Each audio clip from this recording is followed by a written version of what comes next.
오늘 새벽 우리가 함께 나눌 하나님의 말씀은 로마서 6장 1절부터 14절까지의 말씀입니다.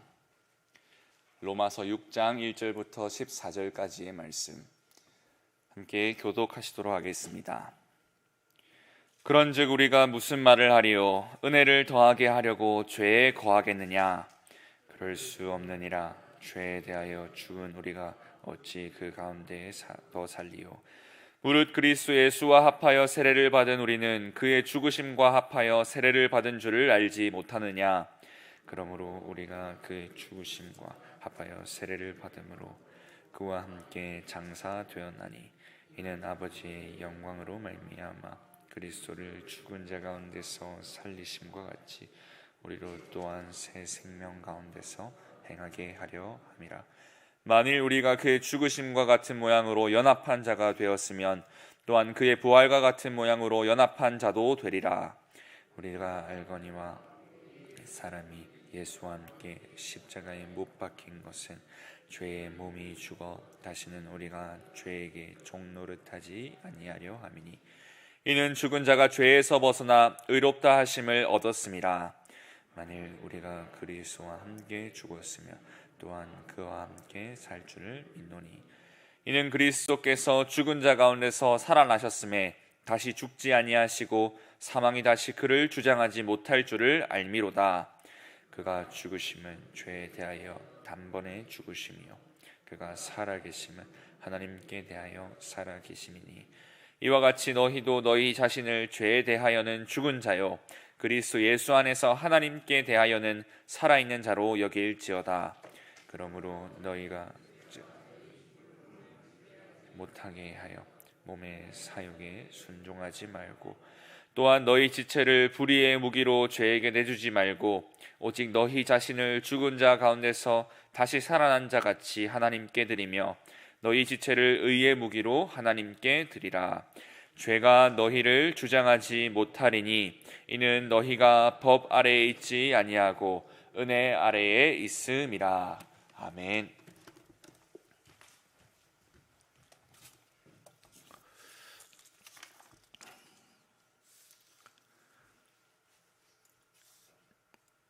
죄에 대해서 대표의 원리가 적용되어서 아담이 범죄한 것이 우리에게 영향을 끼친다는 말씀을 제가 드렸습니다. 그런데 이제 이 대표의 원리는 이 원죄 혹은 속죄에만 적용되는 것은 아니고 우리의 죽음과 부활에도 적용되는 것입니다. 그래서 단순히 예수님께서 십자가에 죽으셔서 우리 죄가 사함 받았다 하는 것 아니고 우리가 그것을 믿는다, 믿음으로 속죄를 받는데 믿는다고 할 때 그것은 내가 예수님의 죽음에도 연합하고 예수님의 부활에도 연합한다 하는 그런 의미가 있습니다. 그래서 이게 예수님이 우리 죄를 사하기 위해서 그냥 용서해 준다고 선포하는 것으로 끝낸 것이 아니기 때문에 그것을 위해서 대가를 지불해야 하는 겁니다. 그래서 그 대가를 지불하는 것에 대한 우리에게 인식이 있고 내 죄를 사하기 위해서 예수께서 죽으셨구나. 무슨 순환주간에만 아니고 예수님이 나를 위해 죽으셨구나. 그래서 내가 사는 것이구나. 이것이 그냥 간단한 일이 아닙니다.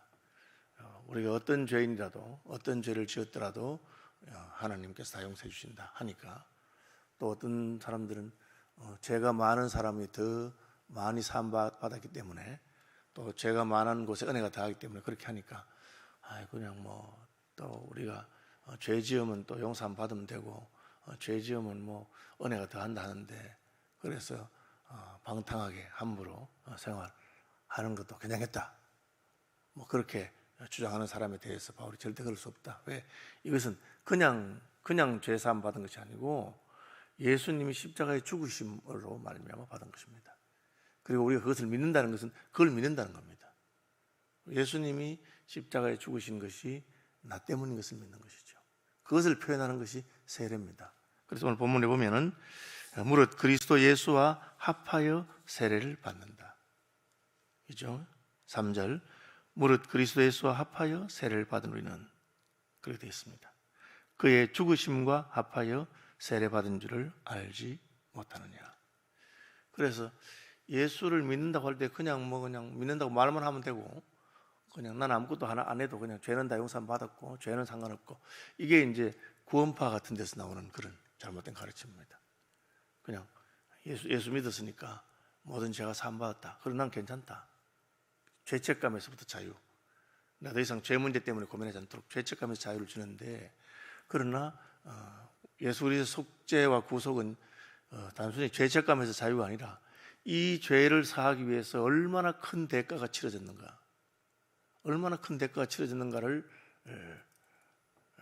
기억하고 우리가 죄와 싸우고 또 죄에서부터 벗어나고 나는 이제는 죄와는 상관없는 사람이 되었다고 생각하는 그런 결단이 있습니다. 그 결단을 표현하는 것이 회개죠. 회개는 뭡니까? 전에 내가 중요하게 생각하고 전에 내가 하던 것들로부터 돌아서는 겁니다. 바울로 말하면 내가 전에 귀하게 생각하던 모든 것을 이제는 다 배설물 같이 하게 되었다. 배설물이 뭔지 알죠? 우리가 그것을 배설한 다음에 뭐 쳐다보거나 귀하게 여기는 하지 않습니다. 우리 몸속에 있던 것입니다. 그러나 배설하고 나면은 다시는 보지 않고 그냥 떠납니다. 그것이 배설물입니다. 바울은 그렇게 한 것이죠. 그리고 죽었다. 과거와 나의 과거와 단절된 것을 말합니다. 분당 샘물교회 교인이죠. 박은조 목사님의 설교를 듣고 회심한 박은조 목사님이 자기 교인 사업체에 갔는데 웬 낯선 손님이 한 분 왔습니다. 깍두기 머리를 하고 낯선 손님이 왔는데, 그럼 그 손님이 그 사업 좋은 분인 줄 알고 그냥 전도를 했습니다. 선생님 예수 믿으시지요? 그렇게 전도했는데, 이제 박 목사님 먼저 가고 난 다음에 그 깍두기가 이제 그 사장 박 목사님 교회 교인하고, 아니 저분 누군데 나보고 교회 가라냐? 나는 내 평생에 나보고 예수 믿으라는 사람, 교회 오는 사람 처음 봤다는 거예요. 왜? 자기 직업이 깍두기니까. 그러니까 우리 교회 목사님이라고 그렇게 해서 그분이 그 교회 한번 가봤습니다. 나 같은 사람도 교회 가봐도 되느냐? 그래서 교회 가서 제일 뒤에 앉았는데 설교를 듣는 순간에 하나님께서 역사하셔가지고 그냥 그렇게 회개가 되고 눈물이 나고, 그래서 그 길로 예수 믿었습니다. 이분이 예수 믿고 이제 복음을 받아들이고 말씀 들으니까 마음에 가책이 왔습니다. 내가 지난날 다른 사람들을 이렇게 윽박지르고 주먹을 쓰고 그렇게 해서 내가 재물을 축적한 게 자기가 회개가 됐습니다. 그 한 게 뭡니까? 자기는 중간 보스였는데 제일 높은 형님 찾아갔습니다. 찾아가서 제가 이제는 이 생활을 끊겠다고. 여러분, 그 조직 폭력배가 거기서 나가려면 못 나갑니다. 죽이거나 반병신을 만들어 그렇게 합니다. 근데 이 사람이 어떻게 나왔냐면은 자기가 그동안 이 하면서 모았던 걸로 그 분당입니까? 그쪽에 빌딩이 하나 있었는데 그 빌딩 서류를 들고 왔습니다. 형님, 제가 그냥 하는 말이 아니고 제가 여기 있으면서 그동안 모은 게 다입니다. 이걸 조직에 돌려드리겠다고. 그걸 주고 수십억 하겠죠. 수백억, 그걸 다 주고 자기가 나왔습니다. 그리고 입고 있던 양복도 벗고 왔습니다. 내가 여기 있어 한 거라고. 그리고는 강원도에 가서 채석장에서 돌을 깨면서 내가 땀 흘려서 먹지 않은 것에 대해서 제가 그 이야기 들으면서 그것이 회개입니다. 회개. 내가 전에 나의 삶이 뭡니까? 그게 죽음으로 이르는 길이거든. 예수 왜 안 믿습니까? 나는 괜찮다는 거죠. 나 이렇게 살다 가는 거 내 인생이지.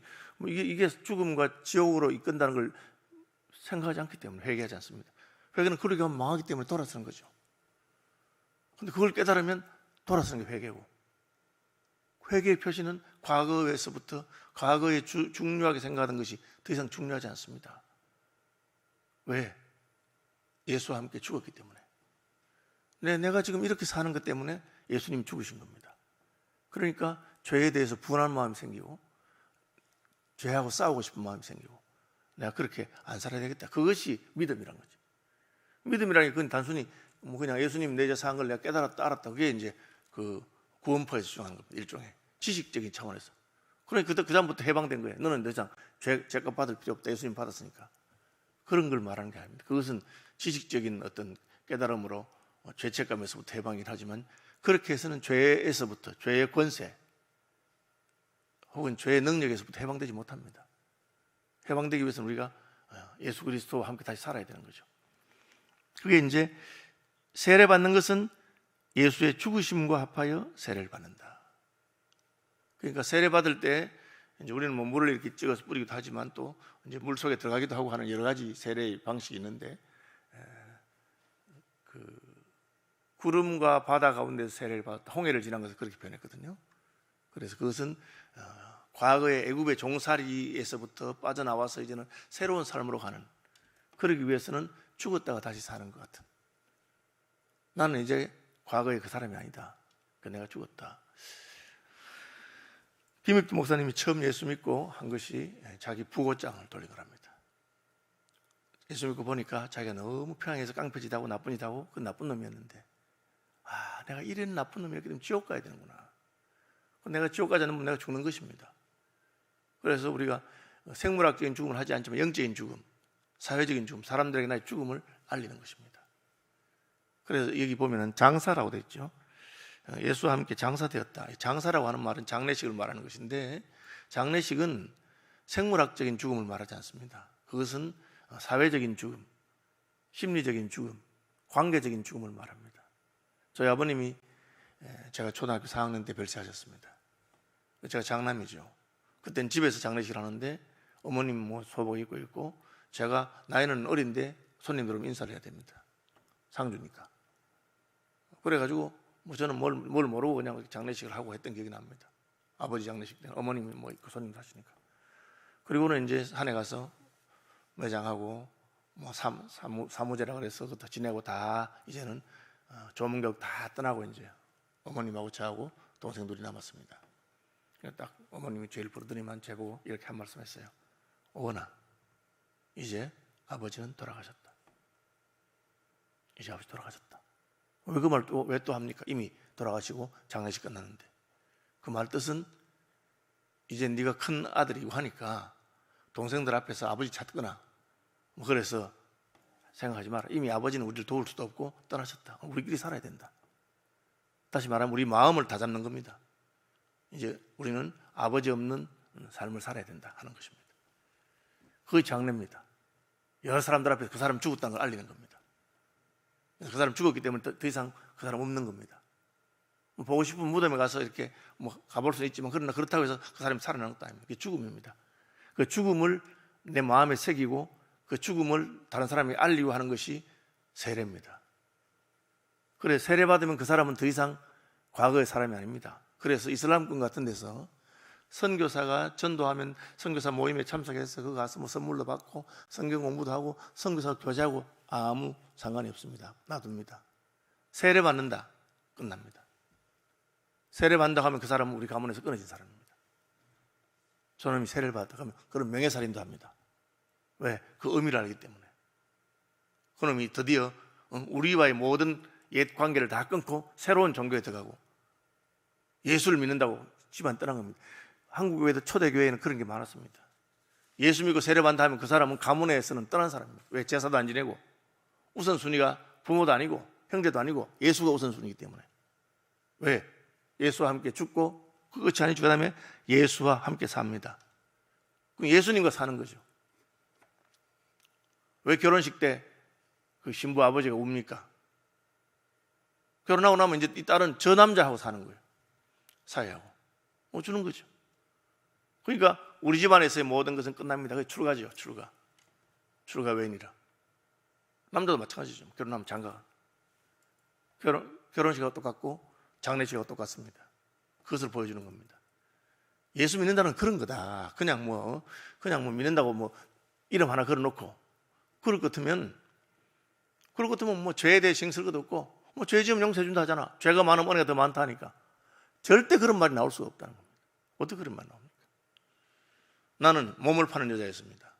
세상 사람이 손가락질 하는데 진짜 나를 사랑하는 남자를 만나고 그 사람이 나한테 프로포즈를 한 거예요. 나하고 결혼해서 하는 거예요. 나같이 더러운 여인이었는데. 그리고 그 사랑이 너무 진실하기 때문에 나는 자격도 없지만 그 남자의 사랑을 믿어서 결혼했습니다. 결혼하면 어떤 생각이 들겠습니까? 내가 우리 남편에게 더 이상 명예와 체면을 깎지 않도록 내가 잘해야 되겠다. 행실을 더 단정해야 되겠다. 나의 과거의 직업을 알고 주변의 남자들이 찝쩍거린다고 해도 아주 단호하게 끊어야 되겠다. 그것이 결혼하는 거죠. 아이고, 우리 남편은 뭐 내가 직업적으로 날마다 다른 남자들 만날 때도 그냥 나를 사랑해서 날 결혼했는데 뭐 이게 한 번씩 간간히 뭐 바람 피우는 것 정도야 뭐 괜찮겠지. 그런 생각이 안 든다는 거죠. 우리가 예수 믿으면 믿기만 하면 무조건 죄 사함 받고 한다고 해서 그 죄 사함 받았으니까 우리가 죄를 우습게 생각하고 아이고 뭐 또 회개하면 안 되나. 그렇게 할 수 없다는 거예요. 왜? 그것은 죽은 것이고 다시 산 것이기 때문에 그렇습니다. 그래서 예수님께서는 우리 죄를 위해서 죽으셨다. 죽으실 뿐 아니라 단번에 죽으셨다. 이 죄를 끊기 위해서.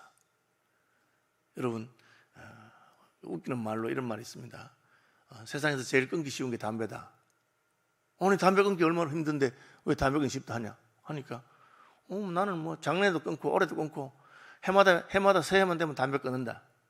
그 말은 무슨 안 끊었다는 뜻이에요. 그거는 끊으려고 한 며칠 해보다가 안 되니까 또 하고 걔가 그 토한 것을 돌아먹고 돼지가 누웠던데 다시 눕는 것처럼 그런 태도가 안 된다는 거예요. 왜?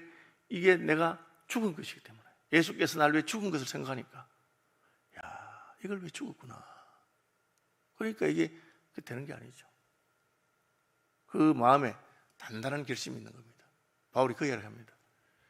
우리가 예수 믿는다는 말이 그냥 입에 발린 소리 하면 하는 그런 게 아니다.